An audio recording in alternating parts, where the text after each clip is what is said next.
New Path of Exile 2 patch notes just dropped literally 20 minutes ago. It's quite late, so I've got to be hush. Passive block chance now applies to blockable hits from all directions, as opposed to just hits from the front.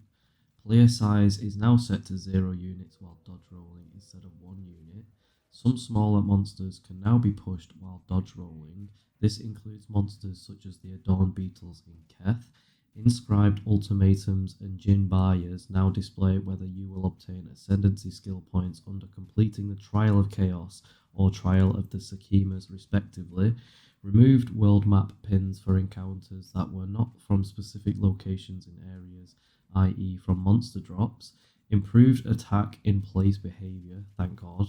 Rain of Arrows and Firestorm now have a hit rate limit to prevent cases of them absolutely obliterating very large bosses. This will have little to no impact outside of boss fights with very large hitboxes. Leech has been buffed. I bet people will be happy with that. Bone Shatter now more reliably hits your target. The duration of armor break has been increased to 12 seconds, previously 6. To improve performance, Incinerate now creates circular areas of ignited ground instead of segments. Added CTRL+Click shortcut to open the currency exchange at the appropriate NPCs. Added a button to travel to the Trial of Chaos on the world map. Added art for close combat support. Added 2D art for the Defiance of Destiny unique amulet. Added ascendancy skill points as a keyword, which details how sets of ascendancy points are obtained. Added search functionality for gem cutting and vendor inventories when using a controller. Keybinds for searching stash on a controller have also been updated. Added gem cutting restrictions option for gamepad. Added suggested supports for time of need. Updated the suggested supports for Bone Storm. Added an option for opening the trade website to the main menu for consoles. Runes now sell to vendors for more gold. Updated art for reserved life and mana. Updated the description on runes to clarify that once socketed they cannot be replaced. Auras and curses that affect ally or enemy resistances now display values in the skill pop-out panel. Tweaked the audio of the Kiwi pets, Chimera pets, and Baby Crowbell pet to reduce their impact in town areas. Updated the wording on the invokers and Protect Me from Harm Ascendancy passive skill to clarify its functionality. Updated the description on Hex Blast to clarify that it only detonates a single curse per enemy in its radius. Updated the description on Fiery Death support to clarify that the supported skill does not need to kill the ignited enemy itself. Reduced the defenses provided to monsters by the Magma Barrier modifier. And Walking Goliaths no longer use their suicide attack if they are rare. Then it says Trigger Gems and Energy Gain. Trigger Gem Energy Gain was not in the right place, and it was far too easy to use ailments to trigger spells.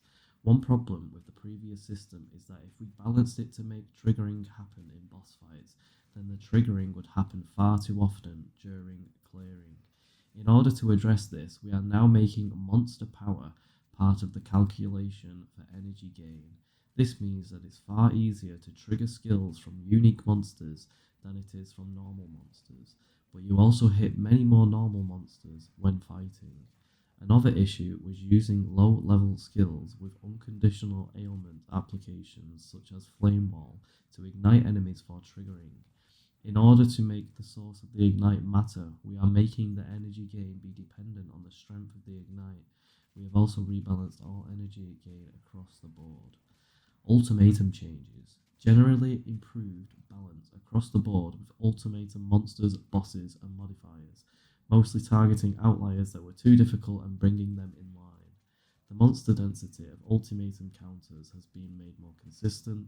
Stormcaller, Ruins, Blood Globules, Heart Tethers, and Impending Doom rings no longer spawn while a player is on a lift or near the altars in the Val Soul Core room. Fixed a bug where player minions would get stuck at the top of the lift in the Trials of Chaos. And then there's an absolute boatload of bug fixes. Am I going to read them all? Why not? Fixed a bug which caused enemies to be primed for stun or electrocute earlier than intended while in a party. Fixed a bug where Gemling Legionnaires with the integrated efficiency ascendancy passive skill allocated could lose their 3 additional skill slots if they were empty when entering a new area.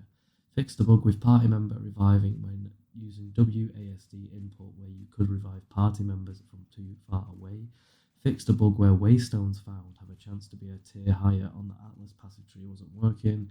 Fixed a bug where the audio mix setting was not being remembered when restarting the game. Fixed a bug where one of the small passive skills in the Fleshcrafter cluster was not connected to the notable passive skill. It is possible for your passive skill tree to be reset if you had this cluster allocated. Apologies. Fixed. I love the patch notes one. Fixed a bug where you could not open a portal in the riverbank in cruel difficulty. Fixed a bug where some of the Zalmarath, the Colossus's skills, could persist after their death. Fixed a bug where opening a full screen panel while disenchanting could prevent you from performing any actions until you relogged. Fixed a bug where some fire spells such as Volatile Dead and Incinerate were not functioning correctly with Raging Spirits. Fixed a bug where buffs on you expire slower from the Prolonged Assault notable passive skill and other Chronomancer Ascendancy passive skills was applying to debuffs and other effects as well as buffs. Fixed a bug where non-reviving minions were spawning a remnant from the Grim Feast buff when dying in your presence. Fixed a bug Infernalists with the Pyromantic Pact Ascendancy passive skill allocated were considered to be on low Infernal Flame if they were at 50% of maximum Infernal Flame or lower instead of 35%. Fixed a bug where the world map icon for Candlemas in Cruel was not updating correctly. Fixed a bug where you could be unable to upgrade gems despite satisfying the attribute requirement by having the adaptive capability Gemling Legionnaire Ascendancy passive skill allocated. Fixed a bug where the Fiery Death support was not dealing damage correctly. Fixed infusion support gems on Herald skills applying the gain damage as extra elemental damage to all attacks instead of just the damage from the Herald skill. Fixed a bug where the expedition encounters could fail to generate in the decay map. Fixed a bug where the quality on the sacrifice skill was causing minions to revive 0 to 5% more slowly instead of more quickly. Fixed a